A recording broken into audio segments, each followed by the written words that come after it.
Conflict है।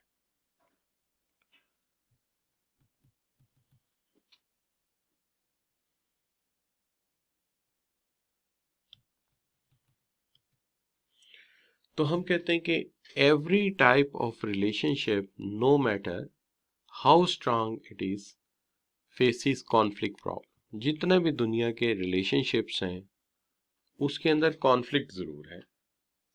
जितने भी दुनिया के रिलेशन हैं उसके अंदर कॉन्फ्लिक्ट जरूर है, इख्तलाफ जरूर है। कहते हैं कि मल्टीपल वेज हैं then really individual resolve conflict in a healthy way. बहुत सारे रास्ते हैं जिससे इंसान अपने कॉन्फ्लिक्ट को जो है वो रिजॉल्व कर सकता है, अपने कॉन्फ्लिक्ट को जो है वो हल कर सकता है। तो दुनिया में बहुत सारे कॉन्फ्लिक्ट्स हैं और कॉन्फ्लिक्ट की बहुत सारी वजूहात हैं जिसकी वजह से लोगों में इख्तलाफ पैदा होता है। लेकिन कॉन्फ्लिक्ट आप समझते हैं कि इख्तलाफ है जब दो पर्सन्स के दरमियान जो है नजरियाती वैल्यूज में फ़र्क आ जाए, या ये लगे कि एक इंसान जो है वो दूसरे इंसान के रास्ते में कोई रुकावट पैदा कर रहा है, तो हम कहते हैं कि ये कॉन्फ्लिक्ट है। So what is conflict? If one party thinks that other party stop to achieve their goals। अगर एक पार्टी को लगे कि दूसरी पार्टी उन्हें रोक रही है उनके गोल्स अचीव करने से, तो हम इसे कहेंगे ये क्या है, उनका कॉन्फ्लिक्ट है। अब मसला ये है कि हमारा जो हम बात कर रहे थे कि हमारा जो असल इशू है वो ये है कि हमने कॉन्फ्लिक्ट के बारे में ज़्यादा बात जो है वो चैप्टर 2 में पढ़ ली थी, और वहाँ हमने कॉन्फ्लिक्ट की डेफिनेशन भी पढ़ी थी कि कॉन्फ्लिक्ट जो है वो क्या है। कॉन्फ्लिक्ट ये है कि when one party thinks that the other party is going to stop their way और creating barrier to achieve their goals. तो जब हमें ये लगे कि दूसरा बंदा जो है वो हमें गोल्स अचीव करने से रोकेगा, जैसे ये जो मैंने हाईलाइट किया हुआ है, people conflict because their goals are conflicting with each others. जब लोगों के गोल्स एक दूसरे के साथ कॉन्फ्लिक्ट कर जाते हैं तो इससे भी इख्तलाफ पैदा होता है। तो हम इसमें दो बातें कह रहे हैं। एक बात यह कि एक पार्टी को लगता है कि दूसरी पार्टी उसको उसका गोल अचीव करने नहीं देगी, तो ये कॉन्फ्लिक्ट है। या दो पार्टीज का गोल सेम है और उसमें कॉन्फ्लिक्ट पैदा हो गया, या दोनों पार्टीज की वैल्यूज थॉट्स आपस में टकरा गए, तो हम इसे कहते हैं ये कॉन्फ्लिक्ट है। तो पहली बात तो ये कि क्या हमें ये समझ आया कि कॉन्फ्लिक्ट क्या चीज़ है। जी शाबाश बच्चों, आल दो कि हमने इसकी पहली डेफिनेशन जो है वो हम पहले पढ़ चुके हैं। हमने इससे पहले इसकी फर्स्ट डेफिनेशन जो है वो पढ़ ली थी चैप्टर नंबर 2 में। जी सब बच्चे लिखें, अगर समझ आया तो सब बच्चे लिखें ताकि हमें ये क्लियर हो जाए कि कॉन्फ्लिक्ट का मतलब क्या है। जी बिल्कुल ठीक है,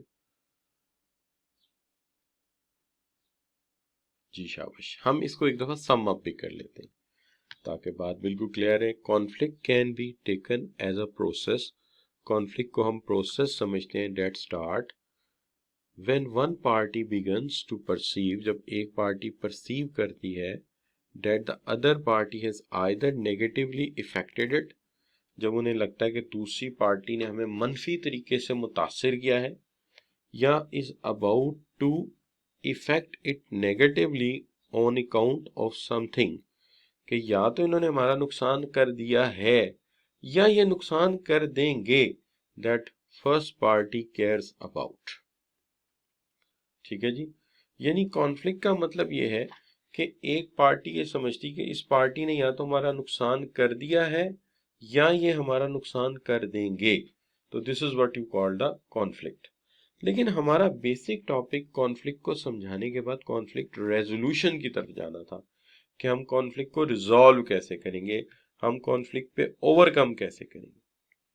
ठीक होगी ना बात, कि हम कॉन्फ्लिक्ट पे ओवरकम कैसे करेंगे। लेकिन उससे पहले ये समझना जरूरी था कि कॉन्फ्लिक्ट है क्या। तो हमने बातें क्या की, हमने कहा एक पार्टी समझती है कि दूसरी पार्टी उसका रास्ता रोक रही है, एक पार्टी ये समझती है कि दूसरी पार्टी उसको गोल अचीव नहीं करने देगी, या एक ही गोल है, दोनों का कॉन्फ्लिक्ट हो गया है, या उन्हें लगता है कि इन्होंने हमें मनफी तौर पे मुतासिर किया है और आइंदा ये हमें मजीद करेंगे, तो लिहाजा ये जो है इसको हम कॉन्फ्लिक्ट कहते हैं। अच्छा, अब यहाँ पे सवाल क्या पैदा होता है? सबसे पहला सवाल तो ये पैदा होता है कि is a course in which one party perceived that the other party has damaging affected something that first party cares about। मैं यहाँ पे fill in the blank में कौन सी ऑप्शन पुट करूँ कि जिससे ये सेंटेंस मुकम्मल हो जाए और ये बिल्कुल ठीक बने। तो इसके अंदर तमाम बच्चों की राय है कि सर यहाँ पे आप कॉन्फ्लिक्ट लिखेंगे तो एक्चुअली ये कॉन्फ्लिक्ट की डेफिनेशन बन जाएगी, कॉन्फ्लिक्ट की डेफिनेशन बन जाएगी कि अब देखिए ऊपर कॉन्फ्लिक्ट लिख के देखिए, conflict is a course in which one party perceive that the other party has damagingly effecting something that first party cares about. तो बिल्कुल एग्जैक्ट सेंटेंस बन जाएगा आपका। दूसरा आपका जो एमसीक्यू है, given are few options which of the following is conflict resolution skill. यहाँ बहुत सारी चीजें हैं लेकिन इसमें कॉन्फ्लिक्ट रेजोल्यूशन स्किल कौन सी है? देखिए, हमने अभी प्रीवियस वीडियो में सुना एक मतलब कि जब कॉन्फ्लिक्ट होता है तो उसे रिजॉल्व करने के लिए इनमें से कौन सी ऐसी चीज है जो बड़ा अहम रोल प्ले कर सकती है?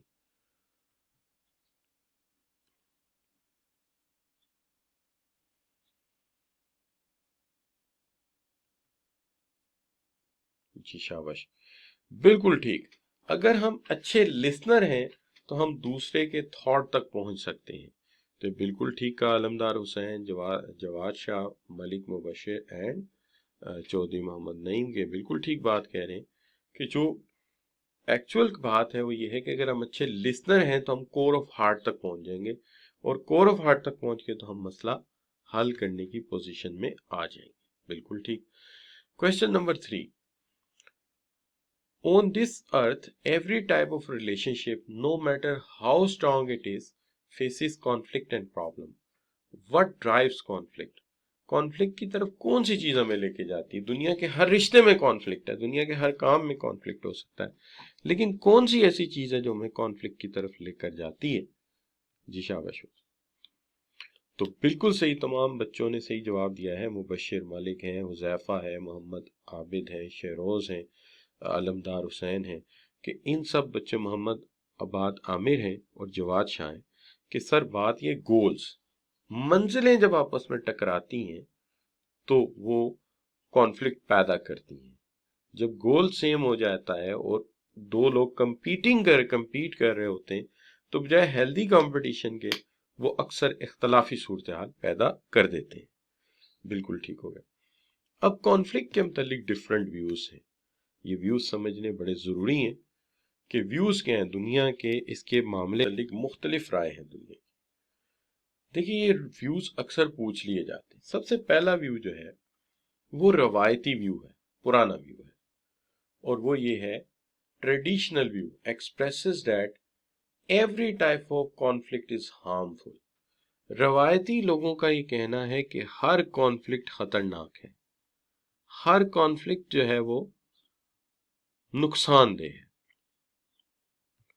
तो आपके ख्याल में ट्रेडिशनल के नजदीक क्या कॉन्फ्लिक्ट होना चाहिए या कॉन्फ्लिक्ट होना ही नहीं चाहिए?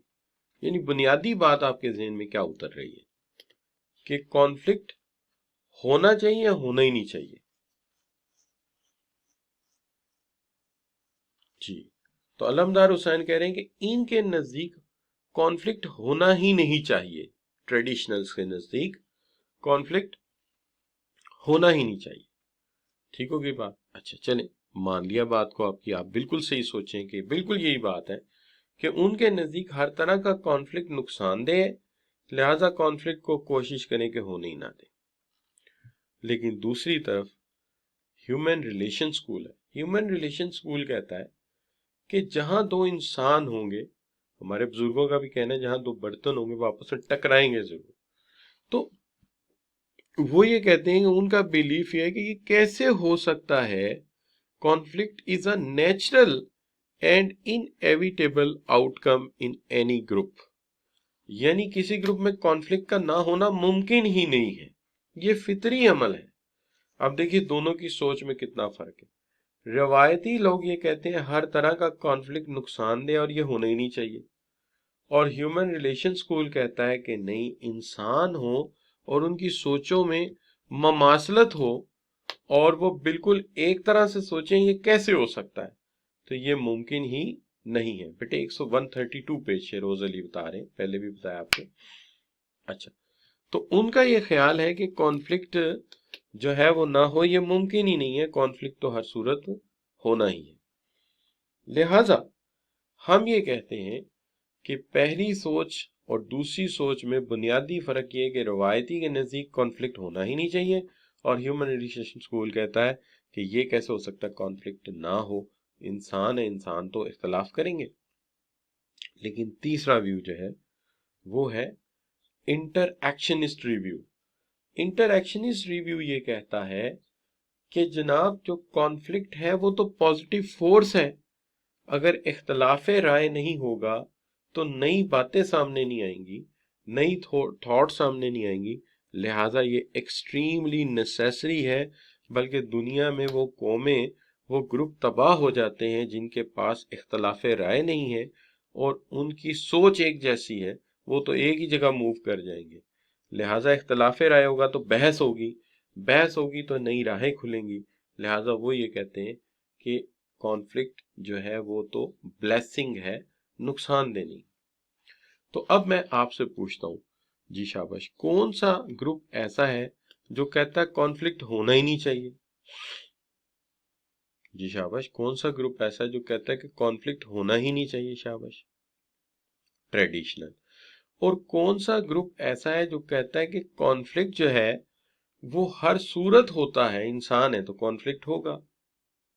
जी शाबाश, ये है ह्यूमन रिलेशन स्कूल, बिल्कुल ठीक है।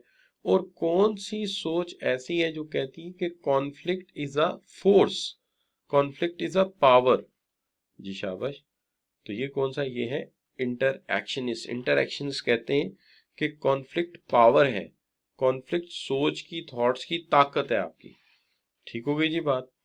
अच्छा, तो यहां पे आके आपसे सवाल पूछते हैं। जी शाबाश, पहला सवाल ये है कि conflict occur when the needs and behaviour impact throughout the history, dash views have been presented regarding conflict. Conflict के मतलब कितने व्यूज जो हैं आमतौर पे पॉपुलर हैं? जी शाबाश, तो तमाम बच्चों का एक ही जवाब है कि सर 3 व्यूज हैं जो अभी हमने पढ़े हैं। जी बिल्कुल ठीक होगी बात। दूसरी बात यह है, the dash expresses conflict has positive force. Positive force कौन कहता है जी इसको? Who is asking the positive force? Conflict is a positive force, and that is your option number A, कि इंटरएक्शनिस्ट कहते हैं कि ये पॉजिटिव फोर्स है।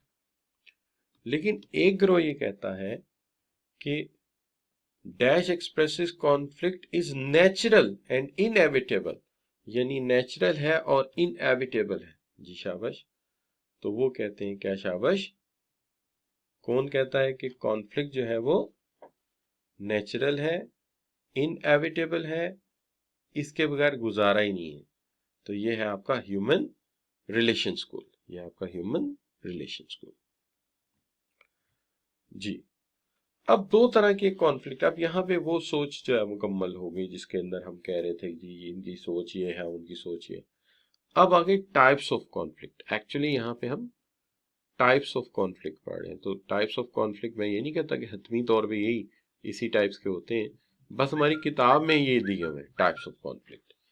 इसके अंदर एक कॉन्फ्लिक्ट जो है उसे फंक्शनल कॉन्फ्लिक्ट कहा जाता है। एक कॉन्फ्लिक्ट है जिसे फंक्शनल कॉन्फ्लिक्ट क्या कहा जाता है? फंक्शनल कॉन्फ्लिक्ट की खूबी ये है कि इसके नतीजे में इंसान जो है वो ज्यादा बेहतर तौर पे अपने गोल्स और ऑब्जेक्टिव्स को हासिल कर सकते हैं। यानी इख्तलाफ राय जो है उसके नतीजे में, अब यहाँ एक मिसाल देते हैं आपको। फर्ज कीजिए कि हम एक नया प्रोडक्ट डिजाइन कर रहे हैं, we are designing a new product. हम एक नया प्रोडक्ट डिजाइन कर रहे हैं। ये जो हम प्रोडक्ट डिजाइन कर रहे हैं, इस प्रोडक्ट की डिजाइनिंग में या इस प्रोडक्ट के बुनियादी तौर पर डिज़ाइन करने में फ़र्ज़ कीजिए आपका और आपके कलीग का इख्तलाफ हो गया, कॉन्फ्लिक्ट हो गया। आपका इख्तलाफ इस बात पे था कि आज का दौर फ्यूल महंगा हो रहा है, तो आज के दौर में इलेक्ट्रॉनिक कार बननी चाहिए। लेकिन उनका ख्याल ये था कि हमें एक फ्यूल एफिशिएंट कार बनानी चाहिए। बात दोनों की ठीक है अपनी जगह, लेकिन कॉन्फ्लिक्ट के नतीजे में दोनों दरमियान में एक बात पे एग्री हो गए कि इलेक्ट्रॉनिक भी सही नहीं है, फ्यूल एफिशिएंट भी नहीं, हम एक जो है वो हाइब्रिड गाड़ी बना देते हैं, हाइब्रिड गाड़ी बना देते हैं। तो ये क्या है, ये फंक्शनल कॉन्फ्लिक्ट है। इसने कंपनी को फायदा दिया। एक बंदा उस एक्सट्रीम पे था, एक उस पे था, बहस हुई, बहस मुबासा हुआ, तो एक दरमियानी रास्ता निकल आया और हमने अपने गोल को मुनासिब तरीके से सेट कर लिया। तो ना हमने फ्यूल एफिशिएंट की तरफ गए और ना हम इलेक्ट्रॉनिक की गए, हमने हाइब्रिड गाड़ी बना दी और वो गाड़ी हिट हो गई मार्केट में।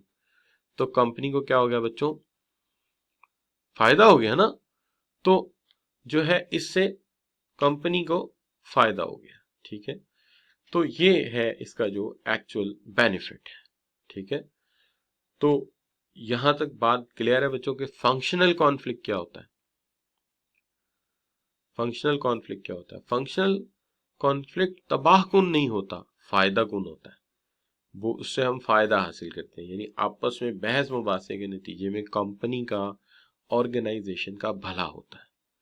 इसलिए हम कहते हैं कि ये जो कॉन्फ्लिक्ट है ये बड़ा मुफीद है, ये फायदामंद है, इसमें नुकसान नहीं है, इसके अंदर बेनिफिट है। ठीक होगी बात। अच्छा, अब देखिए दूसरा जो कॉन्फ्लिक्ट है हम उसको कहते हैं डायफंक्शनल कॉन्फ्लिक्ट। डायफंक्शनल कॉन्फ्लिक्ट एक ऐसा कॉन्फ्लिक्ट होता है जिसके अंदर लोग अक्सर जाती इख्तलाफात पे उतर आते हैं। इसके अंदर ज्यादातर फ्रस्ट्रेशन होती है, ज्यादातर स्ट्रेस और एंजाइटी होती है, और इसका सबसे बड़ा नुकसान ये होता है कि बजाय अपनी मंजिल की तरफ गामजन रहने के हम मंजिल से हट जाते हैं, डाइवर्ट हो जाते हैं, ठीक है जी। और इसके नतीजे में हमारी प्रोडक्टिविटी भी कम हो जाती है। इसका मतलब ये हो गया कि अगर कॉन्फ्लिक्ट कंस्ट्रक्टिव है तो वो फंक्शनल कॉन्फ्लिक्ट है, और अगर वो तबाहकुन है तो वो डायफंक्शनल कॉन्फ्लिक्ट है, जिसके नतीजे में जो है हम अपनी मंजिल से हट जाएंगे और तबाही मचा देंगे। अब अगर मैं आपसे पूछूं कि एक ऐसा कॉन्फ्लिक्ट जिसके नतीजे में हमारे मसले हल हो जाए, प्रॉब्लम सॉल्व हो जाए, हम उस कॉन्फ्लिक्ट को इन दोनों में से कौन सा कॉन्फ्लिक्ट कहेंगे? शाबाश,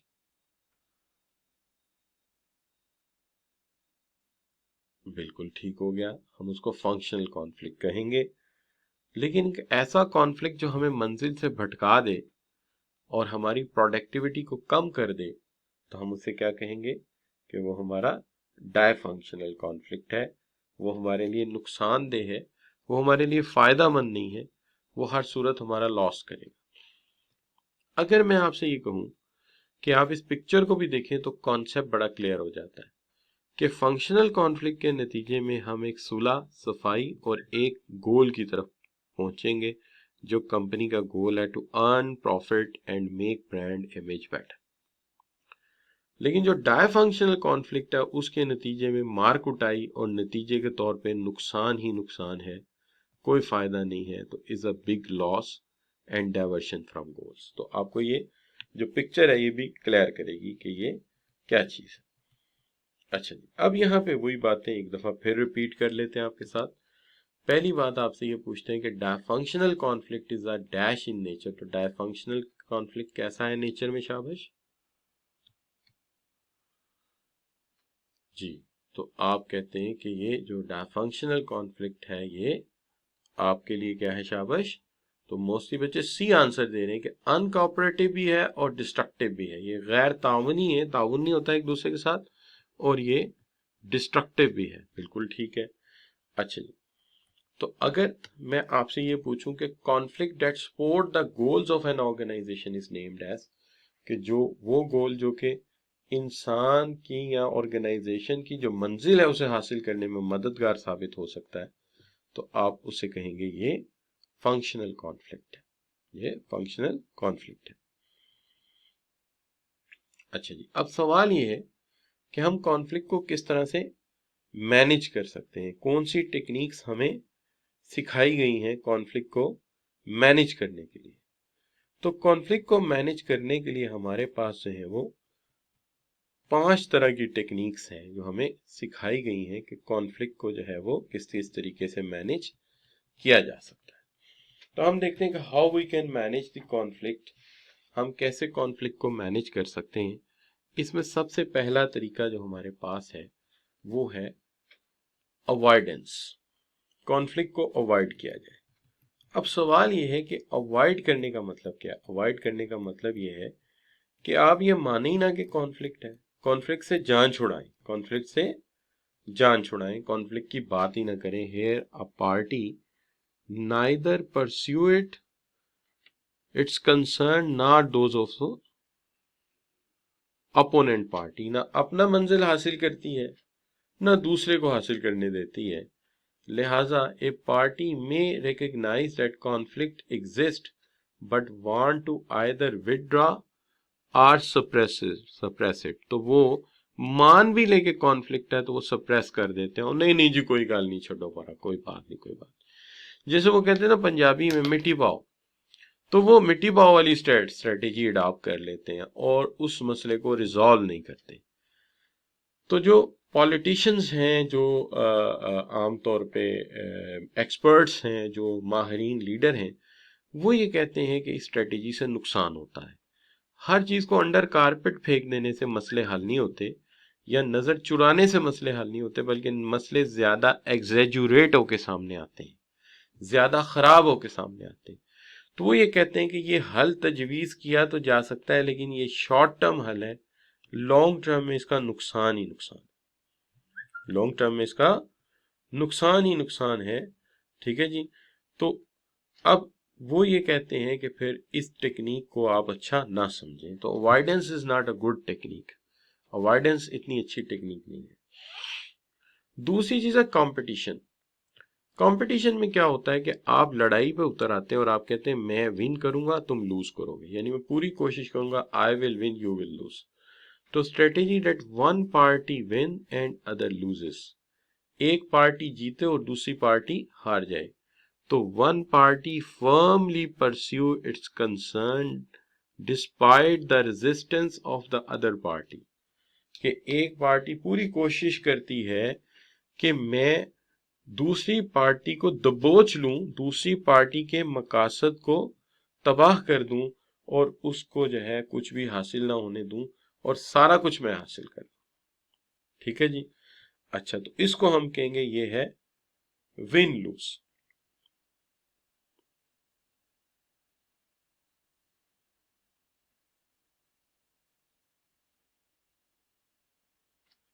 अच्छा जी। तो अब मैं आपसे अगर ये पूछूं कि कौन सी ऐसी टेक्निक है, कौन सी ऐसी टेक्निक है जहां पर के आप ये कहते हैं कि जनाब कॉन्फ्लिक्ट है ही नहीं, कोई कॉन्फ्लिक्ट नहीं है, और आप कोशिश करते हैं कि इसको कॉन्फ्लिक्ट को जो है हम क्या करें, दबा दें, इसको छुपा लें। ठीक है ना। तो ये कौन सी ऐसी टेक्निक है जिसमें आप ये कहते हैं कि इस कॉन्फ्लिक्ट को छुपा लें, इसको खत्म कर दें। ये है अवॉइडेंस, कॉन्फ्लिक्ट है ही नहीं, तो वो अगर मान भी लें तो कहते छोड़ो परा जी, कुछ भी नहीं करते। अच्छा, और ना अपना मकसद हासिल करते ना दूसरे का होने देते। अच्छा, और कौन सी ऐसी टेक्निक है जिसमें आप ये कहते हैं कि मैं जीतूंगा और दूसरे को हरा दूंगा, तो इसको आप कहते हैं कंपटीशन। तो कंपटीशन में आप कहते हैं कि दूसरे को मैंने कुछ नहीं लेने देना, सब कुछ मैंने ले लेना, दिस इज कॉल्ड कंपटीशन। अच्छा, अब चलते हैं अगली टेक्निक के ऊपर। अगली टेक्निक है अकोमोडेशन। अकोमोडेशन का मतलब ये है the concern of the other party first rather than here one's party loses or give in to accommodate the other party। एक पार्टी हार मान लेती है और दूसरी पार्टी के कंसर्न को मान लेती है कि ठीक है आपका कंसर्न सही है, तो एक पार्टी हार मान लेती है और दूसरे के कंसर्न को एक्सेप्ट कर लेती है, तो हम इसे क्या कहेंगे, इसे हम कहेंगे अकोमोडेशन स्ट्रेटेजी। अकोमोडेशन स्ट्रेटेजी यानी आप चाहें तो, जैसे आपने लास्ट स्लाइड पे इसे विन लूज कहा था, इसे आप लूज विन कह सकते हैं, इसे आप लूज विन कह सकते हैं। यानी एक पार्टी जो है वो कहती है ठीक है यार, मैंने छोड़ी अपनी बात, जो आप कह रहे हैं वो ठीक है, तो इसको कहेंगे क्या, अकोमोडेशन स्ट्रेटेजी। ठीक है जी, अकोमोडेशन स्ट्रेटेजी। अच्छा जी, अब तीसरा जो है वो है कंप्रोमाइज। कंप्रोमाइज ये है, in this strategy both parties get something by letting go something. यानी कि आप आसानी के लिए कह सकते हैं कि दोनों हाफ हाफ विन कर लेते हैं, आधा आधा कर लेते हैं, half win half lose, half win half lose, आधा विन कर दिया आधा लूज कर दिया, कुछ दे दिया। यानी आप इसे गिव एंड टेक कह सकते हैं, क्या कह सकते हैं, गिव एंड टेक, कुछ ले लिया कुछ दे दिया, तो इसको हम कंप्रोमाइज कहेंगे, इसको हम कंप्रोमाइज कहेंगे।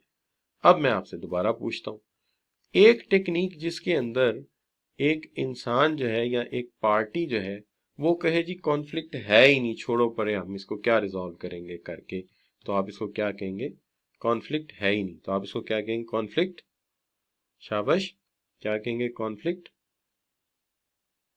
Avoidance, conflict avoidance. अच्छा, एक ऐसी टेक्निक जहां पे एक बंदा जो है वो कहे कि मैंने सारा कुछ हासिल करना है, तुम्हें कुछ नहीं हासिल करने देना, तो इसको हम क्या कहेंगे, सारा कुछ मैंने लेना, तुम्हें कुछ नहीं लेने देना, तो ये क्या है, ये कंपटीशन। अच्छा, एक ऐसी सूरत हाल जिसके अंदर एक बंदा कहे कि okay I will not get anything, जो तुम्हें चाहिए मैं दे देता हूं, इसको आप क्या कहेंगे, इसको आप क्या कहेंगे, शाबाश, आप इसे कहेंगे अकोमोडेशन। ठीक है, यानी लूज विन सिचुएशन, अकोमोडेशन। लेकिन अगर दोनों पार्टीज तय करें कि हम कुछ दे देते हैं कुछ ले लेते हैं, तो इसे आप क्या कहेंगे, शाबाश, इसको आप कहेंगे compromise, is a give and take, कुछ ले लिया कुछ दे दिया, is a give and take.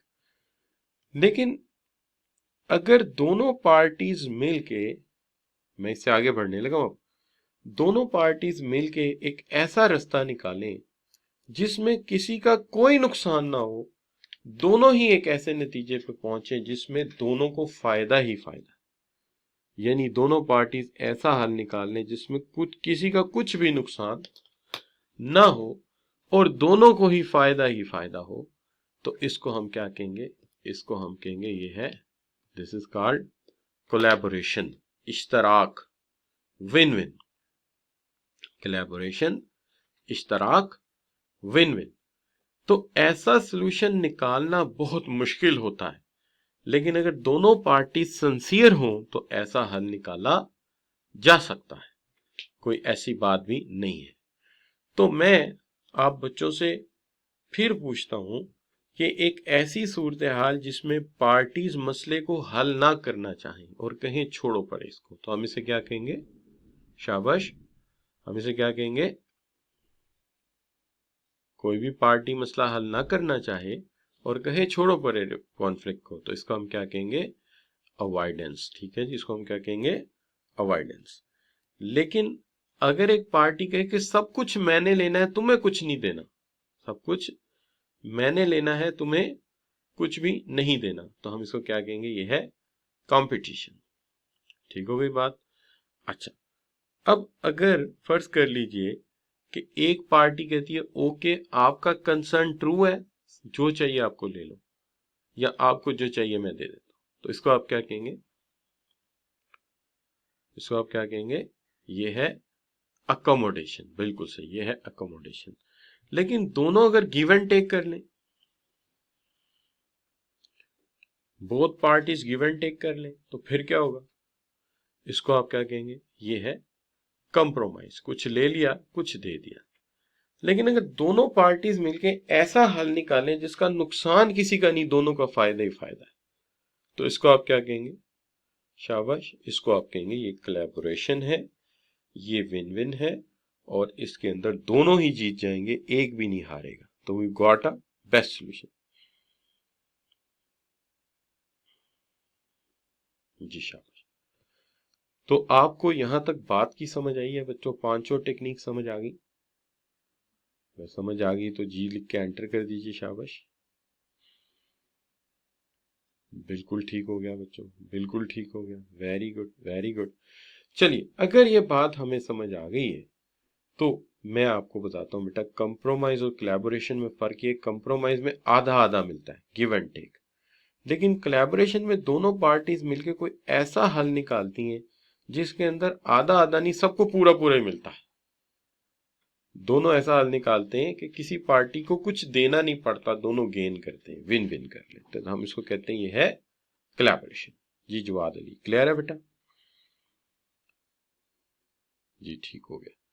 अच्छा चलिए, आप सब कह रहे हैं जी हमें बहुत अच्छी समझ आई है, तो चलिए एक सवाल का जवाब दीजिए। If a person principal conflict handling intention is unassertive, uncooperative and unvoiced, यानी उसकी जो इंटेंशन है वो अनअसर्टिव है, गैर तावनी है और बिल्कुल बेवकूफाना है, अनवाइस है, तो ये कौन सी टेक्निक लड़ा रहा है? शाबाश। No no no no no no no बेटा, आप गलत जा रहे हैं। वो मसले को हल ही नहीं कर रहा, वो मसले को सॉल्व ही नहीं कर रहा। हाँ आप ठीक जा रहे हैं, सही जा रहे हैं, सही जा रहे हैं बेटा, सही जा रहे हैं। इट्स सही, you are correct. Avoiding, avoiding, ठीक है, मैंने नहीं देखा उसके ऑप्शन, सही है। तो इट्स अवॉइडिंग, बेवकूफाना बात कर रहा है, मसले को हल ही नहीं कर रहा और अनअसर्टिव होके बैठा हुआ है, ठीक है, यानी गैर सोच समझ ही नहीं रहा बात है क्या।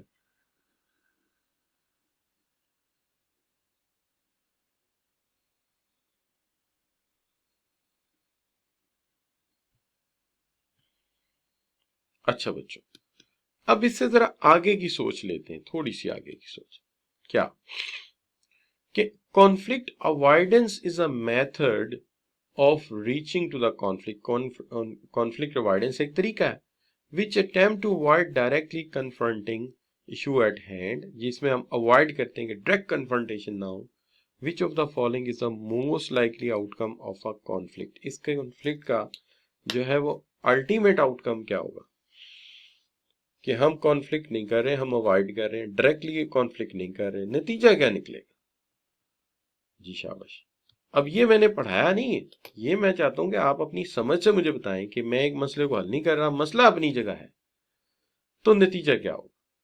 तो बिल्कुल सही आप नतीजे पे पहुंचे हैं कि अगर मैं मसला हल नहीं करता, मैं मसले को ऐसे ही लेके बैठा रहता हूं और मैं कहता हूं जी नहीं छोड़ो परे, छोड़ो परे, मैं मसला हल नहीं करता, तो नतीजा ये होगा कि एक वक्त आएगा कि ये मसला पहले से ज्यादा एक्सेजुरेट होके सामने आ जाए, ये रीअपेयर होगा, और जब रीअपेयर होगा तो शायद किसी ऐसे मौके पे पहुंच जाए जहां पे ये हल तलब भी ना रहे, यानी हमसे हल ही ना हो सके कभी भी। ठीक है जी। तो हम ये कहते हैं कि अगर कोई बंदा आपसे ये कहे कि a person uses an avoiding style of managing conflict, तो आप इसे क्या कहेंगे? कि अवॉइडिंग स्टाइल यूज कर रहा है, तो अवॉइडिंग स्टाइल का इसमें से कौन सा ऑप्शन है? आप अगर कहें कि ये बंदा कैसा है, ये कैसी टेक्निक है, तो आप ये कहेंगे कि सर बिल्कुल सही आप कह रहे हैं कि इसका नतीजा ये होगा कि तुम प्रॉब्लम को इग्नोर कर रहे हो और ये अनवाइज है, ये कोई अक्लमंदाना बात नहीं है, इससे मसले हल नहीं होते। ठीक है जी, क्या ख्याल है बच्चों?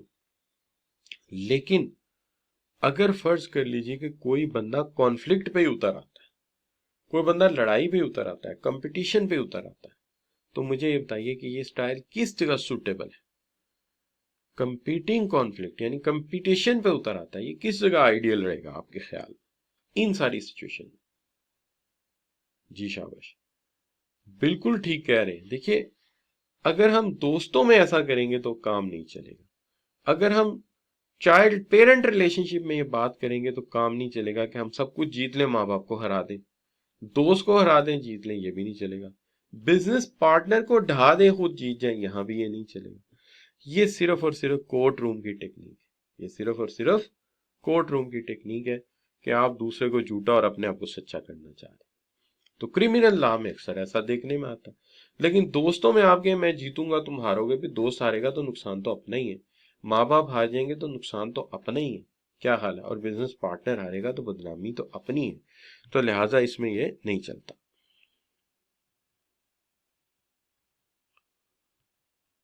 जी शाबाश। Question number 13. If a person technique of solving is assertive and uncooperative, will use conflict handling technique। अगर कोई conflict handling technique यूज करता है, ठीक है जी, और उसके अंदर वो अनकोऑपरेटिव है, ठीक है जी, तो अनकोऑपरेटिव होने से क्या, किसको हम कहेंगे शाबाश? जी नुमान अली, तो आप क्या कहेंगे?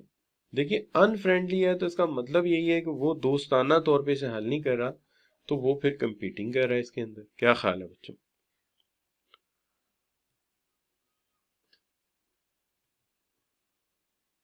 जी शाबाश।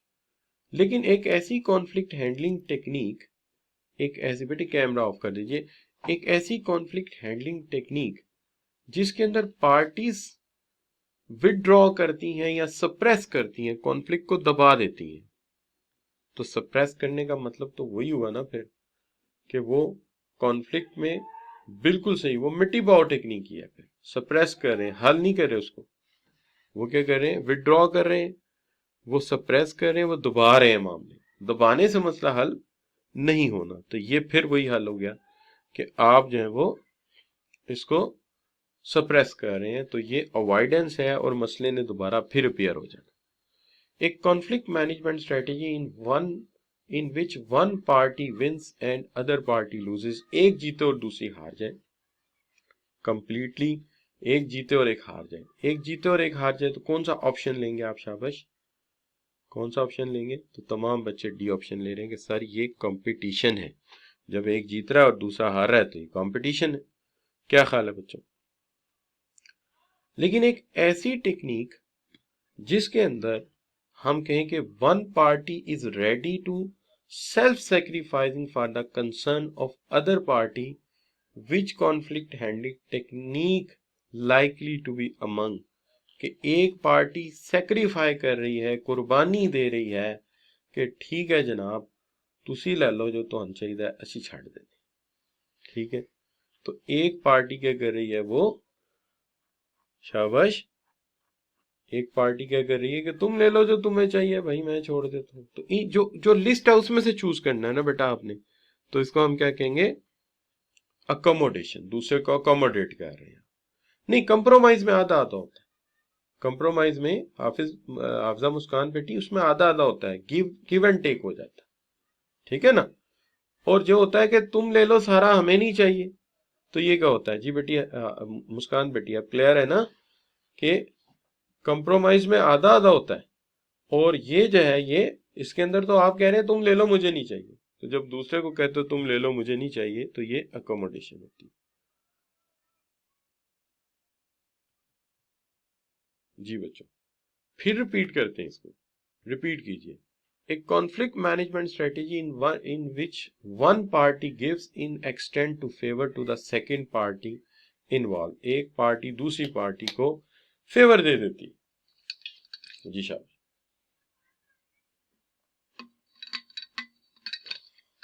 एक पार्टी दूसरी पार्टी को फेवर दे देती, तो जब एक पार्टी दूसरी पार्टी को फेवर दे देती है तो इसका मतलब क्या है कि वो अकोमोडेट कर रहे हैं, क्या कर रहे हैं? अकोमोडेट कर रहे हैं, ठीक है। कंप्रोमाइज होता तो फिर ये क्या होता, ये हाफ ऑफ हो जाता।